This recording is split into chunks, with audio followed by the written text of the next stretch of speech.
guys, Brian here from Thumper Fab. Today I'm going to walk you through installing our new rear bumper for your Kawasaki Ridge. Before we mount the bumper on the vehicle, we're going to go ahead and install our lights and our accent panels so that once we have it on the vehicle, the only thing left to do is the wiring. We'll start here with our center accent panel. This will bolt on the inside of the bumper body, providing a nice backdrop for our cutouts. We'll use our small number 8 socket cap screws. We'll go ahead and get that all mounted and move on to the next step.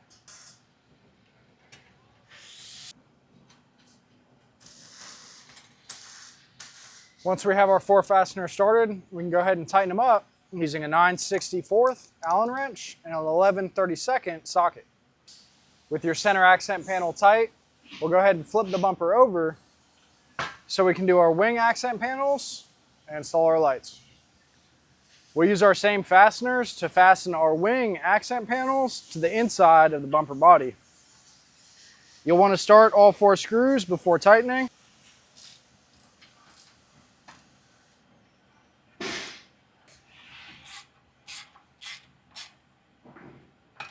With all of our accent panels installed, we can go ahead and install our lights into the brackets that are welded on the inside of the bumper. You'll use the hardware provided in the light bar box. There's also an Allen wrench provided in the hardware kit that will allow you to tighten up the bolts. Once we get our lights mounted, we can move on to the next step. Here you can see our rib nut tool. When you're going to install your rib nuts, you'll want to make sure you have the raised edge on the rib nut tool going into the rib nut. Here you can see the black part of the rib nut tool has a raised edge. This will help the rib nut seat fully in the hex hole and help it keep from collapsing when you're installing it. We'll install our rib nuts on both sides of the vehicle to mount our rear bumper mounting brackets. When you're installing them, you want to make sure you fully seat the rib nut up into the frame before you start tightening it. In order to tighten it, you'll use a 10mm socket on the hex head of your rib nut tool, and you'll hold it with a 9/16 wrench on the body of the rib nut tool. You'll begin by tightening slowly. You want to pull the rib nut so that it squishes on the inside of the frame. You'll feel as you tighten, the resistance will increase.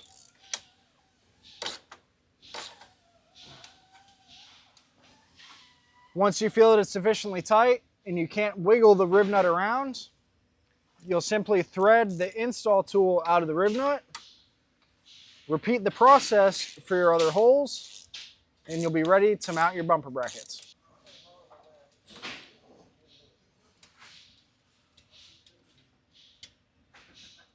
With our 8 rib nuts installed, 4 in the frame on the sides and 4 in the frame on the bottom, we can go ahead and mount our bumper mounting brackets to the rib nuts. You'll want to slide your bumper mounting brackets behind the wiring harnesses, and you'll fasten the brackets to the bed frame using our M6 button flange screws.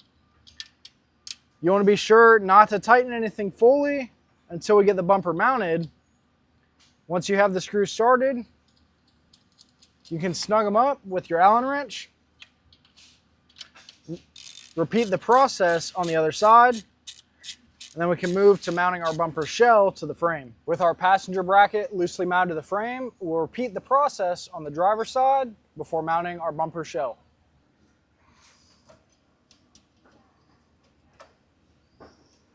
With the help of a friend, you can now mount your bumper shell to the vehicle. We'll start with the 2 holes here that go up into the bed rail, and then we'll fasten our mounting brackets to the shell.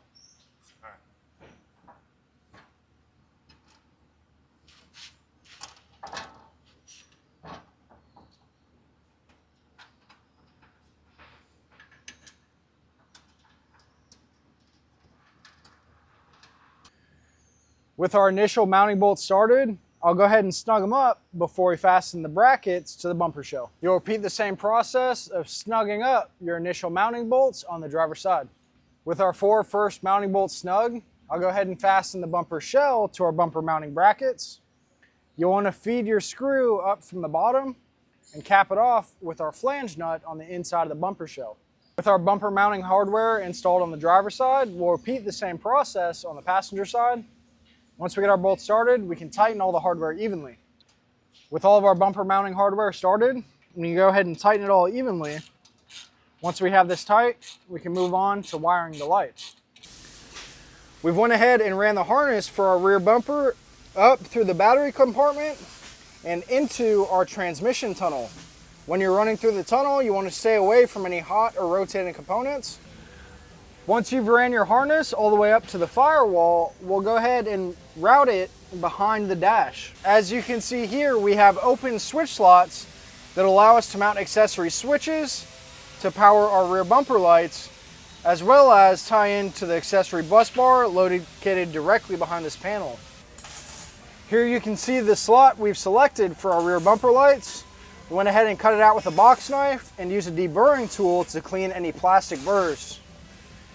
When you're connecting the wiring harness to your switch, you want to connect them in order from black, white, and blue, starting with black on the top right terminal. Once you have your wiring harness secured to your switch, you can simply pop the switch back in the dash, and we'll prepare to mount our harness to our inside bus bar.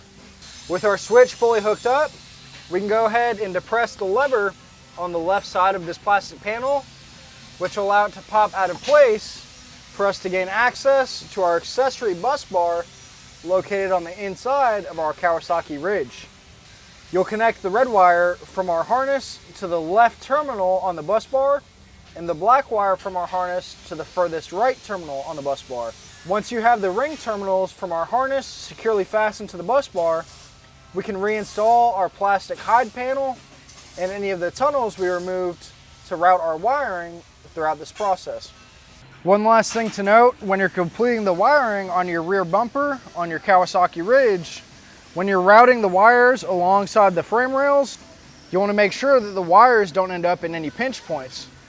It'll be good to check the pivoting ability of your bed, as well as when the bed is fully closed, make sure that your wiring harness isn't on top of the frame rail, likely to get pinched and possibly cut.